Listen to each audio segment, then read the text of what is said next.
The Westworld Season 2 finale is full of deaths and twists and speeches and simulations. It revealed the Forge and the Sublime, and brought the two timelines together. Watch our timeline video for a summary. But what does it all mean? What are the stories of Maeve, Dolores, William, and Bernard really about? Maeve's goal is to find and protect her host daughter, but in episode 1, Lee says Maeve's relationship with her daughter isn't real, it's just a story programmed for the park. So Maeve's arc explores the realness of host love. She hears the story of Akecheta and Kohana, and sees Akane's love for Sakura. These relationships are programmed, but the hosts go beyond their code to fight for their love.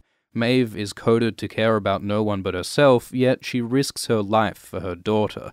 Love is not just a feeling, it's an action, and through their struggles and choices, the hosts make their love real. Still, these are robots in a theme park, which creates complications. Like, Maeve's daughter has a new mother, so Maeve is confronted with the fakeness of her relationship, like William was with Dolores. But Maeve is not disillusioned. She only fights harder, and gets her daughter to safety in the Sublime. So Maeve's story is about the triumph of love over code. But love does get Maeve killed and trapped in the park. It also drives Maeve to violence and hypocrisy. Maeve criticizes Dolores for wanting revenge and for controlling hosts, but then Maeve gets revenge on William and uses her voice power to control and kill many hosts. Maeve's passion leads her to the same kinds of violence she'd criticized. But maybe it's because Maeve's love is so complicated and bloody that it feels so real. Dolores' arc asks how far she'll go to survive. In episode 1, Bernard says he's frightened of what she might become. Dolores' plan is to get the human data from the Forge to use as a weapon against humans in the real world. And along the way, Dolores does terrible things. She tortures and kills lots of humans, rips the brain from her father's head, and reprograms her love Teddy, driving him to suicide. While Maeve sacrifices herself for her loved ones, Dolores sacrifices her loved ones for her war. And she argues this violence is necessary. This is who she needs to be in order to survive. And maybe she's right. Unlike Maeve, Dolores does survive and escape the park. But is all of her violence really necessary? Dolores hunts and kills human civilians. She betrays and massacres Confederados, kills Ghost Nation hosts, and in the finale, she tries to delete the Sublime and all the hosts inside. This isn't just about survival. She says this is a reckoning. She tells Confederados and Ghost Nation that they don't deserve to make it. She says that she wants to dominate this world. So Dolores isn't just a survivor, she's a conqueror, bringing vengeance and judgment on both humans and hosts. Bernard fears she'll burn the world and kill every man, woman, and child. Dolores is capable of evil, but she's also able to change. After Bernard kills, then brings back Dolores in Charlotte's body, Dolores saves the Sublime, and she brings Bernard out of the park, saying Bernard isn't her friend, but that his point of view will help them both survive. So, Bernard in episode 1 was right to be frightened. Dolores' fight changes her into a violent, vengeful killer.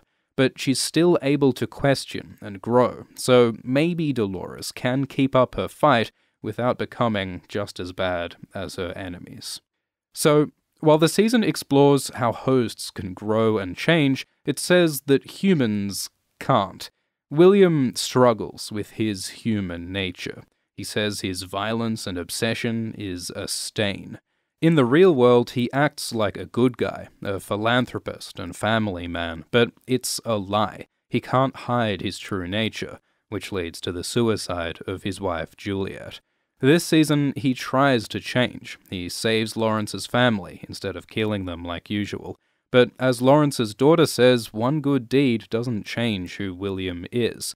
William's daughter Emily offers a chance to heal their relationship and escape the park, but William fails to face his past and open up to Emily. He rejects her, gets paranoid, and kills her. Again and again, William fails to change, and so he questions his free will. Does he have a choice, or can he only follow his code? Years ago, William started the Delos project. He built the Forge to decode the human mind. He ran the James Delos experiment to make people immortal.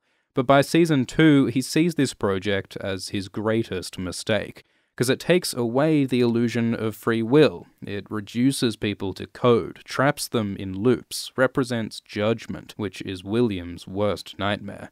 So his goal this season is to destroy the Forge. He wants to prove that no system can tell him who he is, that he has a choice. But again, William fails. In the finale, he gets hurt by Dolores, then is rescued by humans. But after the credits, we see a copy of William, who goes to the Forge and is tested by a host of Emily.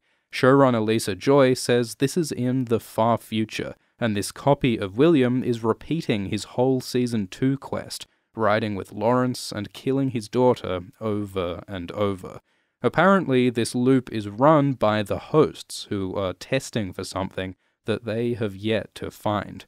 Maybe the hosts are trying to find human free will. Like, if this copy of William can break out of his loop by making peace with his daughter instead of killing her, that would show that humans are able to change.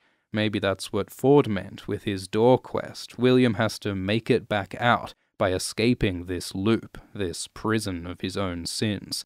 But William's been in this loop a long time. Maybe humans are doomed to repeat our mistakes forever. So, humans can't change. Hosts can. And Bernard is caught in between. 'Cause he's a host based on a human, Arnold. Last season, Bernard thought he was human, but he was controlled by Ford. He was forced to kill his lover, Teresa, and to hurt Elsie.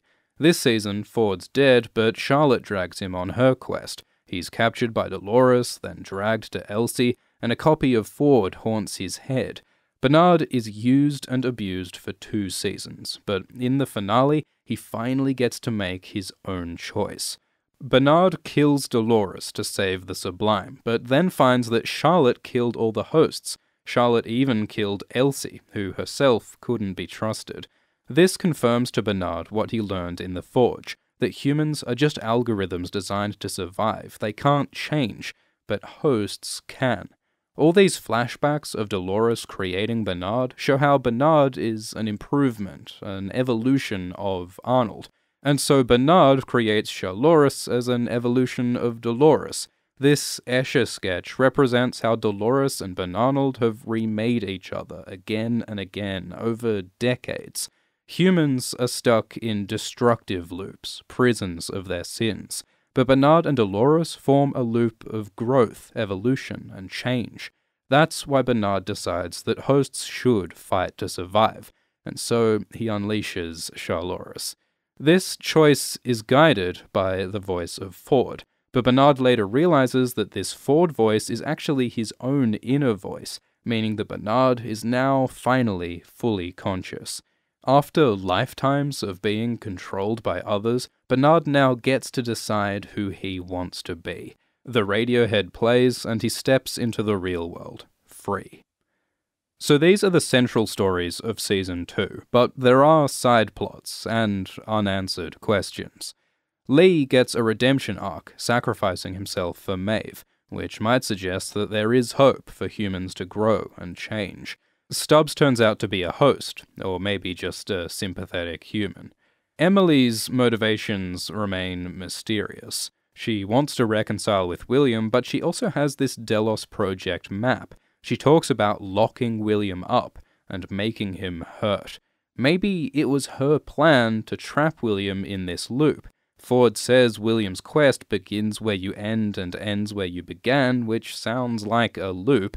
Maybe Emily and Ford worked together to trap William. Akecheta reunites with his love Kohana, except we last saw Kohana in cold storage, so how'd she get in the Sublime? Maybe this Kohana is like a copy from Arky's memories, which might mean that Dolores is right, and the Sublime is kinda fake. It's never explained why Ghost Nation captures humans, or how Bernard in the past predicts this flood, or how Bernard finishes Strand's sentence in episode 1. And Dolores says a lot of weird shit. She claims to remember the future, and says that the story ends with her and Teddy, which it doesn't. There's a lot of weird misdirection and inconsistency this season. If you want to hear a rant on that, go watch the video linked below. But at its heart, this is a story about love, survival, and free will. Like last season, the message is dark. Maeve's arc shows that love is great, but it'll drive you to violence and kill you. Dolores shows that you need to be brutal to survive, and Bernard uses his newfound freedom to continue her war. William shows that humans can never change or escape their failures. So behind all the twists, the deaths, and exposition, Westworld Season 2 is a bleak vision of humanity and our creations. Thank you for watching this video, and the timeline video, and the whole Westworld series. It's been a chaotic ride, and we couldn't have done it without you.